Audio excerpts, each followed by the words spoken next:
February 21st, 2024, marks the 39th anniversary of the Legend of Zelda series. But not only is it the anniversary of the Legend of Zelda series, but it's also the day that I created this channel back in 2021. Yes, this channel and the epic Legend of Zelda series are twins, somewhat twins. Too tight, let me hear you say.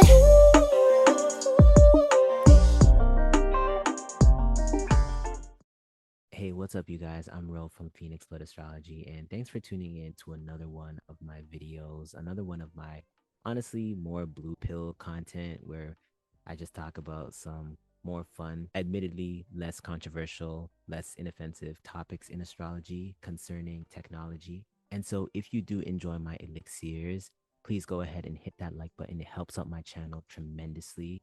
And while you're at it, you can go ahead and hit that subscribe button so you can see more. Whether you're more blue pill or red pill, I have amazing content for you regardless. So please hit that subscribe button if you enjoy any of my content. And yeah, today I want to do an anniversary special and talk about The Legend of Zelda, one of my favorite game franchises of all time. Now, I know I usually talk about AI and astrology on this channel, but I actually talk about the astrology of the technology industry as a whole, and that includes video games too. So I thought today we could do a lighthearted video about Zelda astrology and really dive into the different cycles of the Legend of Zelda series, and in this way celebrate the 39th anniversary of one of my favorite game franchises of all time. Now, you might be wondering, well, this is Zelda Astrology 102, so where is 101? I actually started this a while back on my Medium. I wrote an article on Zelda Astrology because I was really curious about it. This is back when Tears of the Kingdom was announced in 2022 in the Nintendo Direct, when Tears of the Kingdom was given its official title. And I will link that article down below, but I'm definitely going to start this video off with a little primer and an overview of the stuff that I talked about in 101 so you can have your foundations down for this video. But yeah, since I already wrote this, I'm not going to do a Zelda Astrology 101 over again, but this video I guess will serve as the 101 and the 102. In my original Zelda Astrology 101 article, I talked about the importance of Mercury in Zelda, the planet Mercury. I said, let me be succinct. When we're talking about Mercury, Jupiter, Neptune, Virgo, Gemini, Pisces, and Sagittarius, all of this is pretty much astro code for Zelda. Why? The first game in the series, The Legend of Zelda, entered our world in 1986, carrying the energy of a Pisces sun, ruled by Neptune and Jupiter, a Gemini ascendant, ruled by Mercury, and a moon in Cancer, which the moon also rules Cancer. The sun, moon, and rising are what's known as the big three, and for my Zelda fans, this is comparable to the Triforce. And let me show you a visual of what that looks like. So the sun is here in Pisces, ruled by Jupiter, which is actually right by it here. So the sun is ruled by Jupiter because it's in Pisces. The ascendant is in Gemini, 23 degrees here, and it's ruled by Mercury. And Mercury happens to be up here as well. See that there? And then last but not least, the moon. And the moon is over here in Cancer. And the ruler of this moon is the moon because the moon rules Cancer. So it's like, boom, look no further. So the main conversation for Zelda 102 is basically the future of Zelda. And with all these aspects and all these placements and planets and signs in mind, we can actually use that to see, where Zelda has just been, where it's going, what the future is going to look like. And so I'm going to attempt to answer some questions on the future of the Zelda series. So I took a look at the solar return cycles of the Legend of Zelda series, And solar returns are basically when the sun returns to the exact spot it was in the sky when a person was born or a thing was launched or anything like that. And it's an ancient predictive technique that can basically show you the theme of the upcoming year for someone by, you know, by analyzing their solar return chart for that year. And so it's one of the astrological techniques that can give us a good insight on what is coming up for the future of the Legend of Zelda. And so let's begin.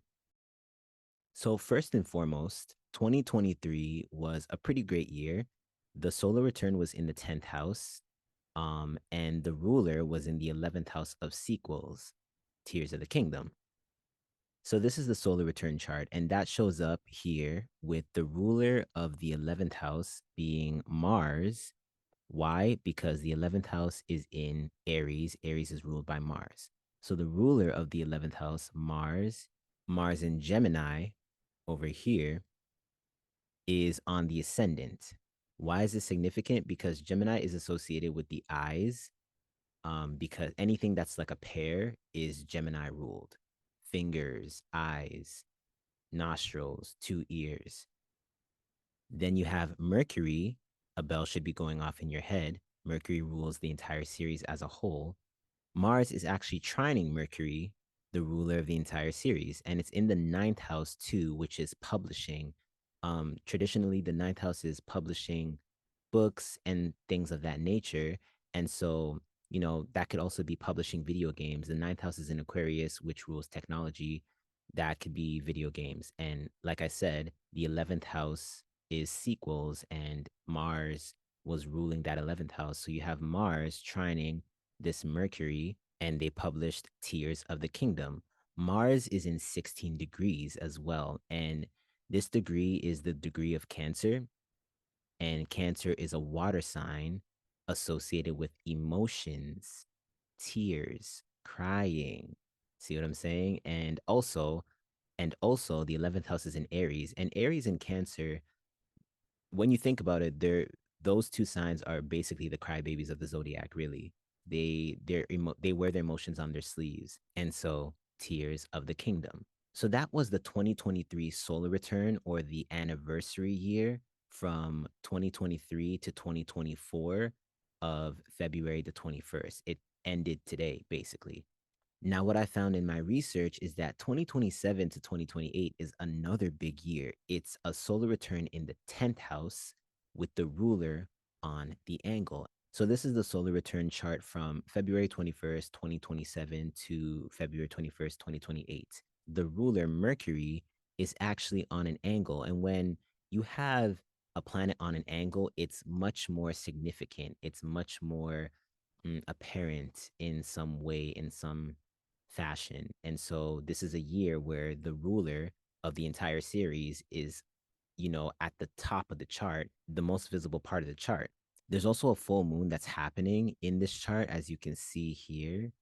So the sun's all the way up here and the moon is down here. And this is a full moon that's happening. So it's a year that's going to be very climactic, lots of culminations, and things may be going in a whole different direction after this. Or we can start to see, what is the next direction for Zelda in this year for sure. Now I look back to see if they ever had now I look back to see if there was ever a year that they did have a full moon energy present in their solar return year. And indeed they did, specifically for their solar return cycle that occurred in the year 2008 to 2009. This was the year they had their last full moon solar return year. So there could be a resemblance to that year, especially because Zelda is ruled by Gemini, which, Gemini governs things like duplication, twinning, twins, that kind of energy, like we talked about. So right here, you can see a full moon occurring, and Saturn was actually in the mix of that full moon as well. This one, however, is going to bring a lot of Zelda's past up for some reason, because there's so much retrograde energy and the full moon is in the fourth house of the past. Often the fourth house speaks to the foundations of the series too. So it can be a poignant year for the hardware Zelda is on for some reason. or the producers of the series, Eiji Aonuma, Nintendo, etc. It could be a solar return year that they could return to their older games in the series in a very, very big way. Or the series could get things like official documentaries, like diving into the history, deep dives into Zelda lore, or the world of Zelda can be deeply examined and explained further somehow. Skyward Sword, which if you're not familiar with that game, is the very first game in the chronology of Zelda, like the in the timeline, or the very first game being the 1986 game, which is technically not the first game in the timeline, but it's still the very first game ever.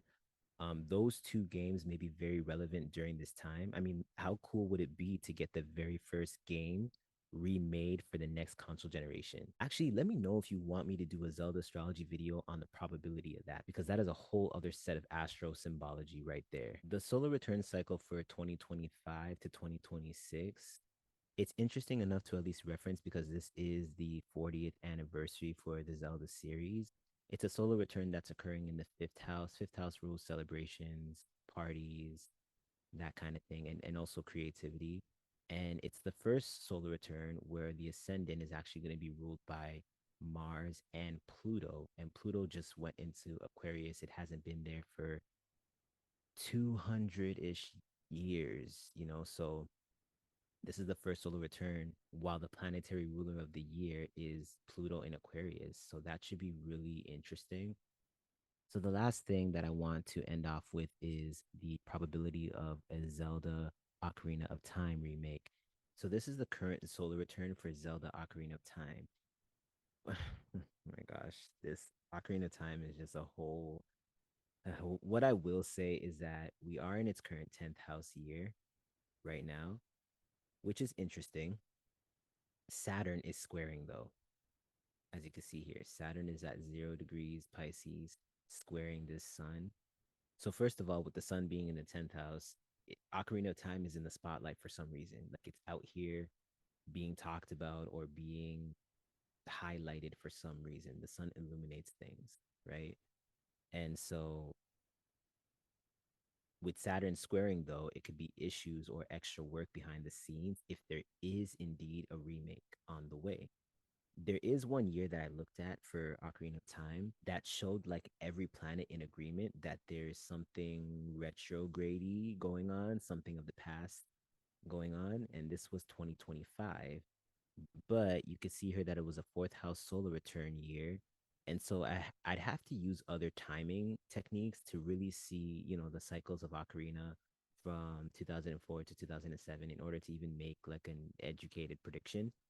And honestly, Zelda astrology is really tough because most times you're dealing with duplicate charts because that first chart that we talked about has a Gemini rising. And so it's like you're dealing with sometimes two charts. And Ocarinas is annoying because you have a chart from Japan on November the 21st, then you have a duplicate on November the 23rd in North America. And it's funny because that's only 2 days apart too. See what I mean? Like with the Gemini energy, it's really annoying to look at and it would take a whole day, maybe two. But yeah, there is something retrograde happening in that 40th anniversary, 2025 to 2026. And even Ocarina of Time's chart kind of confirms that a little bit. But you know what? Let's get this video to like 2,000 likes and I'll do an astrologically violated dive on it for like a Zelda 103 or 104 or something like that. So that is my anniversary special on Zelda. I hope you guys enjoyed it. If you did, please hit that like button. And if you got value from this, please subscribe because I think I'm going to do more Zelda astrology videos in the future. This is obviously not just relegated to the Legend of Zelda. Like we can look at your personal astrology, your solar return to see what's happening for you in these upcoming years. And yeah, I'd be more than happy to help you with that. Link is in the description below. You can hit me up and we can go from there. And of course, if you're a Zelda fan, happy anniversary. Godspeed.